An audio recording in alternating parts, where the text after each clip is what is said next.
નમસ્કાર મિત્રો, જો તમને આ હૃદય સ્પીચ વાર્તા જોવી ગમતી હોય તો લાઈક શેર કરજો અને આવી જ અદ્ભુત વાર્તાઓ ચેનલ પર સબસ્ક્રાઇબ કરીને બેલ આઇકન જરૂર દબાવજો. ચાલો શરૂ કરીએ. વાર્તાનું હેડિંગ: ત્યાગની મૂર્તિ. મારા પિતા. એક નાનકડું ગામ હતું જ્યાં પાકા મકાનો ઓછા અને માટી નળિયાવાળા ઘરો વધારે હતા. અને આ જ ગામના એક ખૂણામાં રાઘવભાઈ પોતાના પરિવાર સાથે રહેતા હતા. રાઘવભાઈના પરિવારમાં તેમના વૃદ્ધ માતા-પિતા, પત્ની અને 3 બાળકો હતા, જેઓ એક નાનકડા ઓરડાવાળા ઘરમાં સમાયેલા હતા, જેની છત નળિયાની બનેલી હતી અને ચોમાસામાં ક્યારેક પાણી પણ ટપકતું હતું. અને છતાં પણ એ ઘરમાં પ્રેમનો કોઈ તોડ નહોતો. રાઘવભાઈ વ્યવસાયે એક જ સામાન્ય મજૂર હતા અને જે સવારથી સાંજ સુધી કાળી મજૂરી કરતા, પથ્થરો ઉપાડતા અને ઈંટો ભટકાવવાનું કામ કરતા, કારણ કે તેમનો એક જ મકસદ હતો કે ભલે પોતે ગમે તેટલું દુઃખ કેમ ન વેઠે, પણ તેમના બાળકો ક્યારેય કોઈ તકલીફ ન પડવી જોઈએ અને તેઓ ભણી ગણીને મોટા માણસ બને. ઉનાળાની કાળઝાળ ગરમી હોય, બપોરનો સૂરજ માથે તપતો હોય અને જમીન અંગારાની જેમ સળગતી હોય, તો પણ રાઘવભાઈ ક્યારેય કામ પર જવાનું ચૂકતા નહીં. અને તેમના પગમાં ફાટેલા ચંપલ હતા, જેમાંથી ગરમ રેતી અંદર ઘૂસી જતી અને પગમાં ફોલ્લા પડી જતા, પણ તેમના ચહેરા પર હંમેશા મકર રહેતો અને પરિવાર સામે ક્યારેય ફરિયાદની એક રેખા પણ નહોતી આવી. ઘેરે પાછા ફરતી વખતે ભલે તેમના પોતાના કપડાં પરસેવાના ભીંજાયેલા હોય અને આખું શરીર થાકી તૂટીને હોય, પણ બાળકો માટે કંઈ ખાવાનું કે નાની અમથી ચોકલેટ લાવવાનું તે ક્યારેય ભૂલતા નહીં. અને બાળકો હસતા જોઈને તેમનો બધો જ થાક પળભરમાં ગાયબ થઈ જતો હતો. સમય વહેતો ગયો અને બાળકો મોટા થવા લાગ્યા. તેની સાથે ભણતરનો ખર્ચો વધ્યો અને ઘરની જરૂરિયાતો પણ બમણી થઈ ગઈ, જેથી રાઘવભાઈએ પોતાની ભૂખ, પોતાના કપડાં અને પોતાની તકલીફો સાવ ભૂલી જ દીધી અને દિવસની સાંજે રાત્રે પણ ફેક્ટરીઓમાં ચોકીદારનું કામ શરૂ કરી દીધું, જેથી 2 પૈસા વધારે કમાઈ શકતા. ઘણી વખત એવું બનતું કે ઘરમાં અનાજ ઓછું હોય કે શાકભાજી ખૂટી ગયું હોય તો રાઘવભાઈ હાથ પગ ધોઈને એમ જ બેસી જતા અને પત્નીને કહી દેતા, "એ જ આજે શેઠના ઘરેથી ખાઈને આવ્યો છું, મને બિલકુલ ભૂખ નથી," જેથી બાળકો પેટ ભરીને જમી શકે. અને પત્ની આ બધું સમજીને અંદરથી રડી પડતી, પણ રાઘવભાઈની આંખોમાં પોતાના બાળકો માટેના સપના જોઈને તે પણ મૌન રહીને આ સંઘર્ષમાં તેમનો સાથ આપી રહી હતી.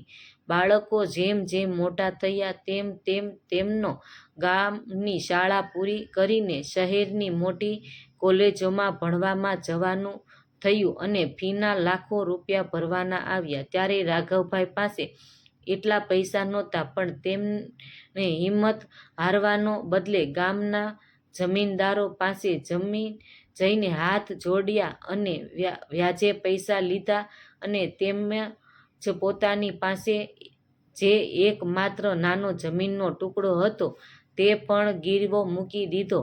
ગામના લોકોએ તેમને ટોક્યા પણ ખરા કે રાઘવ આટલું બધું દેવું કેમ કરે છે? જો પાછું નહીં આપી શકે તો બરાબર થઈ જઈશ. ત્યારે રાઘવભાઈએ હસીને પથ્થર જેવા મજબૂત અવાજે જવાબ આપ્યો હતો કે મારું ઘર ભલે માટીનું રહ્યું, મારી જમીન ભલે વહી જાય, પણ મારા બાળકોનું ભવિષ્ય મારે સોના જેવું ઉજ્જવળ બનાવવું છે અને એમના ભણતરમાં હું ક્યારેય ગરીબીને આડે નહીં આવવા દઉં. વર્ષોની આ આકરી મહેનત અને રાત દિવસ ઉજાગરા આખરે રંગ લાવ્યો અને તેમનો મોટો દીકરો શહેરના એક મલ્ટીનેશનલ કંપનીમાં ઊંચા હોદ્દ પર એન્જિનિયર બની ગયો અને દીકરો પણ એક બેંકમાં સારી નોકરી કરવા લાગ્યો, જેથી ઘરમાં વર્ષ પછી ખુશીઓની અને સમુદ્રોનો સૂરજ ઉગી. દીકરાએ શહેરમાં જ એક મોટો આલીશાન બંગલો ખરીદ્યો અને આખા પરિવારને ગામનું છોડીને શહેરમાં કાયમ માટે રહેવા માટે બોલાવી લીધો, કારણ કે તે હવે માતા પિતાનો આરામ આપવા માંગતો હતો. રાઘવભાઈ અને તેમના પત્ની હવે એકદમ વૃદ્ધ થઈ ચૂકતા હતા. રાઘવભાઈના હાથ મજૂરી કરીને પથ્થર જેવા કડક અને ખજબડા થઈ ગયા હતા.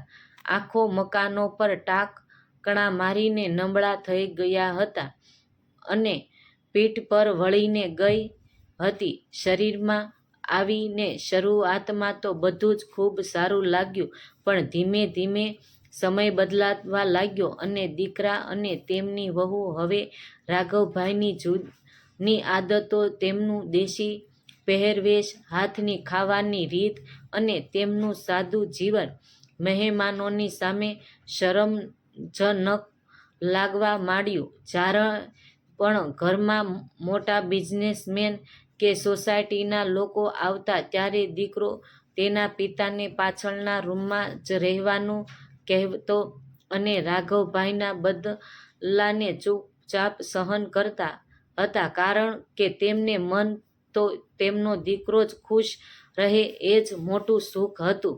એક દિવસ દીકરાના ઘરે સોસાયટીના લોકો માટે મોટી આલીશાન પાર્ટી રાખવામાં આવી હતી અને રાઘવભાઈ ભૂલથી પાણી પીવા માટે હોલમાં આવી ગયા, જ્યાં હાઈ-ફાઈ મહેમાનોની સામે દીકરાએ ગુસ્સામાં આવીને તેમને બધાની વચ્ચે જ ટોકી દીધા અને કહી દીધું કે પપ્પા, તમે તમારા રૂમમાં કેમ નથી રહેતા? આ છૂટે-બૂટેલા લોકો વચ્ચે તમારું શું કામ છે? પ્લીઝ અંદર જાઓ. રાઘવભાઈ કશું જ બોલ્યા વિના ધ્રુજતા હાથે પોતાની લાકડી ટેકવવામાં પાછા પોતાના અંધારા રૂમમાં ચાલવા ગયા અને તેમની આંખોમાંથી દળ-દળ આંસુ વહી રહ્યા હતા, છતાં દિલમાં દીકરા માટે કોઈ નફરત નહોતી, કારણ કે તેમને બસ એ જ દિવસો યાદ આવતા હતા કે જ્યારે દીકરો નાનો હતો અને તેને ચાલતા નહોતું આવડતું, ત્યારે આ જ ફાટેલા ચંપલવાળા પિતાએ તેમને પોતાની પીઠ પર બેસાડીને આખા ગામમાં મેળા ફેરવ્યા હતા. આ ઘટના થોડા મહિના પછી અચાનક જ દીકરાની કંપનીમાં એક મોટું કૌભાંડ થયું અને તેને કરોડો રૂપિયાનું નુકસાન ગયું અને જેના કારણે દેવાના બોજ નીચે સાવ દબાઈ ગયો અને કોર્ટે તેનું નવું ઘર અને ગાડી જપ્ત કરવાનો ઓર્ડર આપી દીધો. દીકરો એક રાતે માથું પકડીને લિવિંગ રૂમમાં ખૂણામાં બેસીને રડી રહ્યો હતો અને તેને સમજાયું નહોતું કે હવે તે પોતાના પરિવારને ક્યારે લઈ જશે અને આટલું મોટું દેવું કેવી રીતે ચૂકવશે. એ જ સમયે અંધારામાંથી લાકડીનો અવાજ આવ્યો અને વૃદ્ધ રાઘવભાઈ ધીમા પગલે તેની પાસે આવ્યા તથા કંપતા હાથે દીકરાના માથા પર વહાલથી હાથ ફેરવ્યો અને કાપડની એક ખૂબ જ જૂની ધૂળવાળી થેલી દીકરાના ખોળામાં મૂકી દીધી. દીકરાએ આશ્ચર્યથી એ થેલી ખોલીને જોયું તો અંદર તેમના ગામના ઘરના ગીરોએ મૂકેલા જમીન છોડાવ્યાના અસલી કાગળો અને વર્ષોથી એક રૂપિયો બચાવીને ભેગા કરેલા ફિક્સ ડિપોઝિટના કાગળિયા હતા. રાઘવભાઈએ એકદમ શાંત અને માયાળુ અવાજે કહ્યું, બેટા, તું ચિંતા શેની કર છો? તારા પિતા હજી જીવે છે અને જ્યાં સુધી મારા શ્વાસ ચાલશે ત્યાં સુધી હું તારા પર કે તારા ઘર પર કોઈ આંચ નહીં આવવા દો. આ આપણું ગામનું ઘર અને જમીન તે દિવસે તે આપેલા પૈસાથી મેં સાચવીને મારા નામે જ રાખ્યા હતા અને આ બચત પણ તારા માટે જ હતી. આ બધું વેચી દે અને તારું દેવું ચૂકવી દે. તારો બિઝનેસ પાછો ઊભો કર. દીકરો પિતાના આ શબ્દો સાંભળીને સાવ શબ્દસ્થ થઈ ગયો અને તેની બોલી બંધ થઈ ગઈ, કારણ કે તે પિતાને તે અભણ, નકામા અને જૂના જમાનાના સમજીને મહેમાનોની છુપાવતો હતો. તે જ પિતા આજે આખી દુનિયા સામે તેની સૌથી મોટી ઢાલ બનીને ઊભા હતા. દીકરાની આંખો ખુલી ગઈ અને તે જ પિતા પગમાં પડીને ધ્રુજતે ધ્રુજતે રડવા લાગ્યો અને પોતાની ભૂલની માફી માંગવા લાગ્યો. ત્યારે રાઘવભાઈએ તેને ઊભો કરીને ગળે લગાવી દીધો. તે જ દિવસે દીકરાને સાચો અર્થ સમજાયું કે પિતા ભલે પોતે આખી જિંદગી મુશ્કેલીઓના જાળ તડકામાં બળી જાય, પણ પોતાના પરિવાર અને બાળકો પર ક્યારેય કોઈ મુશ્કેલીનો આકરો તડકો આવવા દેતા નથી. અને પિતા એ ઘરની અદૃશ્ય પણ દુનિયાની સૌથી મજબૂત અને પવિત્ર છત છે, જેની કિંમત કોઈ કાળે ચૂકવી શકાતી નથી.